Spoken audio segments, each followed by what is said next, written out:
এমা তোমার থেকে নিয়ে নিয়েছে? এ কি আমাদের অমিত ভাইয়ের প্রসাদ নিয়ে নিয়েছে অনুমানে।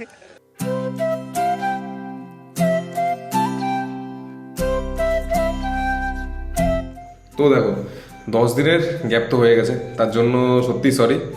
আর মেইন ব্যাপারটা হলো আমার ল্যাপটপটা আর পারছিল না, ও ভাই শেষ নিঃশ্বাস ত্যাগ করে দিয়েছে। এদিকটা আমার কেমন যেন ব্যথা ব্যথা করছে, আমি একটা জিনিস নতুন আপগ্রেড করেছি তো, তার জন্য এদিকটা আমার ব্যথা ব্যথা করছে। তো দেখো ভিডিওটায় গলার আওয়াজ তো একদমই খারাপ ছিল, আর মেইন কারণ হচ্ছে আমি জ্যাকেটের চেনটা খুলে চালাচ্ছিলাম, তার জন্য গলায় হাওয়া লেগে অবস্থা খারাপ হয়ে গেছে। তো ভিডিওতে ভয়েস খারাপ বলে চলে যাও না, দেখো ভিডিওটা, চেষ্টা করেছি ভালো বানানোর। Good morning from Ayodhya. তোমাদের সবাইকে ওয়েলকাম একটা নতুন ব্লগে। আজকে আমরা আছি অযোধ্যাতে রাম জন্মভূমিতে। তো আজকে আমরা যাবো এখন হনুমানগড়ি মন্দির দেখতে। বাট তার আগে মেন কথা হলো আমার গলার ভয়েস পুরো একদম খারাপ হয়ে গেছে, কালকে হাওয়া টাওয়া লেগে বাইক চালানোর সময় পুরো অবস্থা খারাপ। আর চলো যতটুকু আমরা দেখবো ততটুকু তোমাদেরও দেখানোর চেষ্টা করবো, জুড়ে থেকে আমাদের ভিডিওটার সাথে। চলো দেখা হচ্ছে মন্দিরের ওখানে গিয়ে। কিন্তু ফাইনালি কিন্তু আমরা বেরিয়ে পড়েছি অযোধ্যার রাস্তায়। আর আমাদের যেটা মেইন টার্গেট ছিল যে আমরা অযোধ্যা আসবো, রাম মন্দিরে ভিজিট করব, তো সেটাই আমাদের এখন সফল হতে যাচ্ছে। তো আমরা আমাদের হোটেল থেকে আমাদের সামনে আর 1 কিলোমিটার হেঁটে যেতে হবে, তো তাই ভাবলাম আমরা হেঁটেই যাই। রাস্তাঘাটগুলো খুবই পরিষ্কার। আর আমরা যে রাস্তাটাতে যাচ্ছি সেটার নাম হলো রামপথ। তো রামপথ দিয়ে হাঁটতে হাঁটতে আমরা এখন দিকে শ্রী হনুমানগড়ির দিকে বেঁকে যাবো। বন্ধু ফাইনালি আমরা হনুমানগড়ি মন্দিরের রাস্তায় এন্ট্রি করে ফেলেছি। সত্যি খুব ভালো লাগছে। আর তোমরা যদি কেউ প্ল্যান করো না যে রাম মন্দির আসবে, তো এটা সব থেকে পারফেক্ট টাইম, তোমরা আরামসে চলে আসো। কারণ পরে এসে কতটা কি দেখতে পারবে বা কতটা কি অনুভূতি করতে পারবে সেটা জানি না, বাট এখন আসলে একটা আলাদাই ভাইব নিতে পারবে।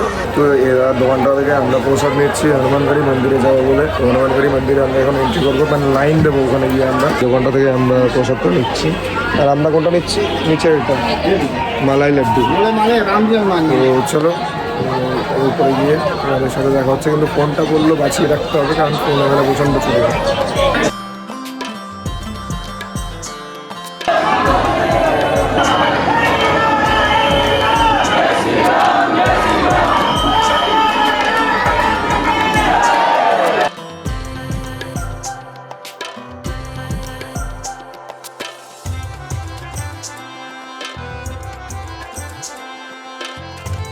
আমরা আসলে হনুমানগড়ি মন্দিরটা থেকে বেরোলাম। মেন কথা বলতে গেলে ভিতরে প্রচণ্ড ভিড় ছিল, যে তার জন্য প্রথমে ক্যামেরা বের করা যাচ্ছে না।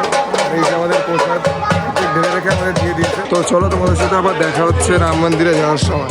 মন্দির যাওয়ার আগে একটু খাওয়া দাওয়া কমপ্লিট করে যাচ্ছি। এই চলে এসছে আমাদের খাবার, বাটার নান আর পনির বাটার মশলা। কিন্তু এই গলায় আমি ব্লগ বানাবো কি করে?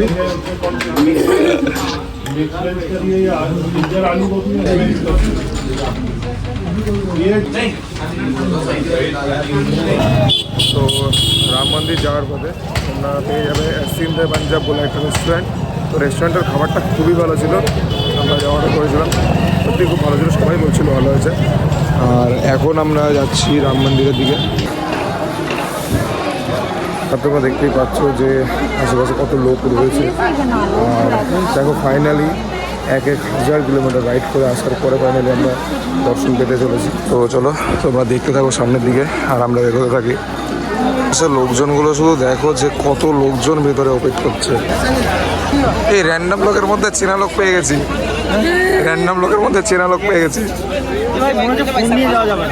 তো সকাল সকাল চলে গেছিলাম রাম মন্দির ভিজিট করতে, বাট রাম মন্দির ভিজিট করতে গিয়েই দেখি যে ফোন নিয়ে ঢোকা যাবে না। তো আমরা সামনে ফট করে চলে গেলাম লকার রুমের সামনে গিয়ে দেখি এত পরিমাণ ভিড় না, বিভৎস ভিড়। ডিসিশন নিলাম যে আমরা এক এক করে যাব শ্রী রামজির দর্শন করতে। তো শ্রী রামজির দর্শন করতে আমি প্রথম যাই, তনয়দা রোজদি ওয়েট করে। তো আমি প্রথম যখন একা গেলাম, যেতে যেতে না একটা অন্যরকমের ফিল হচ্ছিল। তো সত্যি না খুব ভালোভাবে দর্শন হলো, বাট তোমাদের দেখাতে পারলাম না। নিজের মনের থেকে খুব কষ্ট লাগছে যে তোমাদের দেখাতে পারলাম। বাইরে বেরিয়ে আসার পরে আমি ভিডিওটা আবার শুরু করেছিলাম। বন্ধু ফাইনালি আমাদের দর্শনটা হলো। 1000 কিলোমিটার বাইক চালিয়ে এসে এই গলা বসে গেছে এরকম অবস্থায়, এত কষ্ট করার পরে অন্তত গিয়ে দেখতে পারলাম। বাট সমস্যা হচ্ছে একটা, তোমাদের দেখাতে পারলাম না, কারণ এখন কোনো জায়গায় ফোন অ্যালাউড না।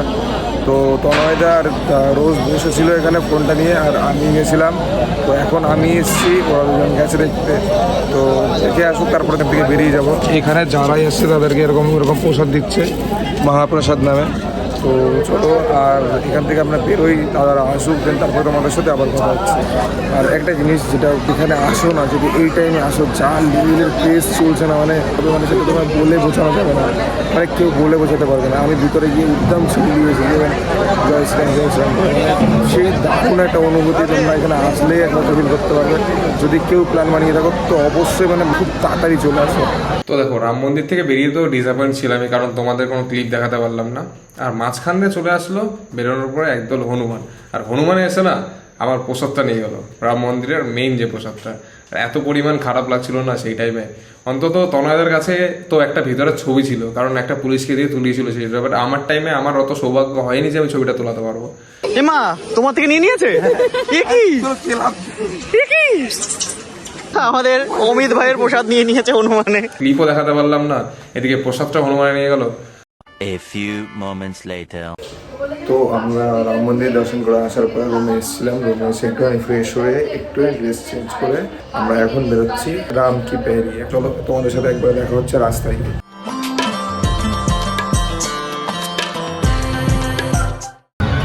তো এটাই হচ্ছে লতা মঙ্গেশকর চক, এটা সাইজ হচ্ছে তোমার 40 ফুট, আর এটার ওয়েট নাকি 8 টন। এই দিকটাই হচ্ছে তোমার সারায়ু রিভার, আর হচ্ছে এই আমরা যে দিকটা থেকে আসলাম এই দিকটাতে হচ্ছে রাম কি পাড়ি। তো আমরা এখন যাচ্ছি রাম কি পাড়িতে। এটা হচ্ছে সারায়ু নদী, তো এটাই সারায়ু ঘাট। আর এই যে দেখো সামনে লাইট শোটা হচ্ছে, রিলে তো দেখেছো এটা কি জিনিস। আর দেখো আমরা চলতে চলতে এটাও দেখছি। রিল বানাবে? না ভাই, আমার সব নেই, কাকার মতো দাঁড়িয়ে থাকতে হবে না। খানিকক্ষণ ধরে হাঁটছিলাম, হাঁটতে হাঁটতে আর আমার গলার অবস্থা তো দেখেছো যে কী হয়েছে। আমরা এখন একটু দাঁড়িয়েছি চার দোকানে, আমরা এখন চা খাবো আর প্যাটিস খাবো। এখন সবাই নিয়ে নিয়েছি পনির প্যাটিস, চলো খেয়ে তোমাদের জানাচ্ছি এটা কেমন। তো তোমাদের বলছিলাম না যে আজকে বেশি লাইট নেই, বাট আমাদের মনের কথা মনে হয় শুনতে পেরে গেছে। তো লাইট আজকে বেশ কয়েকটা জ্বালিয়েও দিয়েছে। আর আমাদের এখানে চলে এসছে চা, গাছগুলো থেকে কেমন রিফ্লেকশন হচ্ছে কেমন। লাইট শোটাই দেখাচ্ছি। এই প্যাটিস কেমন? দারুণ খেতে, প্যাটিসটা খুব ভালো, চাটটা একটু বেশি মিষ্টি। মানে পর্দাটা খুলছে, আর এখানকার কিছু লোকাল লোক আমাদের বললো যে পর্দাটা খুললে লেজার শো হবে। মানে আমাদের কপালটা সত্যি মানে নেক্সট লেভেল ভালো, আমরা সব কিছুই দেখেই যাচ্ছি একবারে।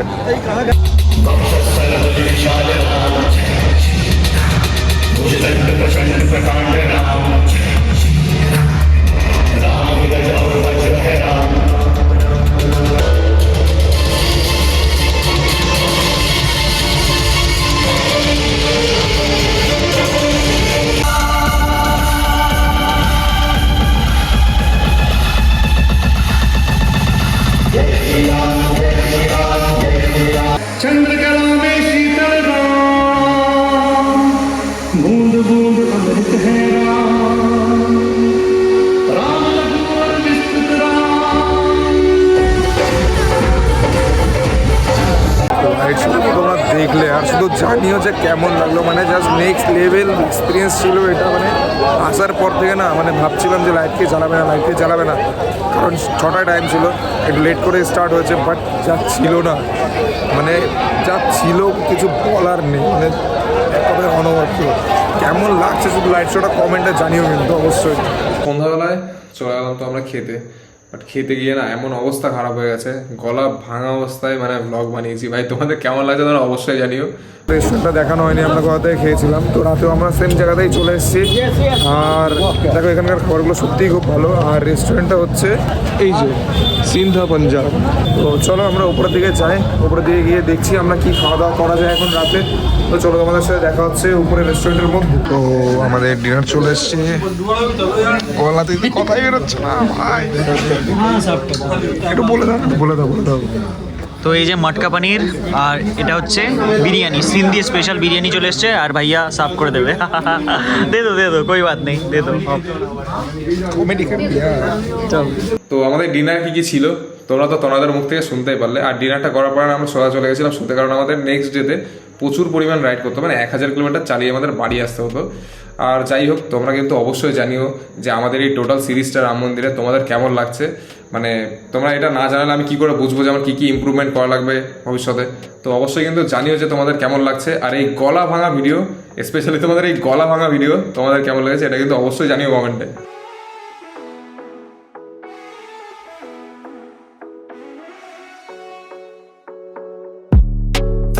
sun is going down now. Been at it for a while, and I have had enough of this. I doubt that we can solve it. Been trying for so long, and I just can't ignore that it won't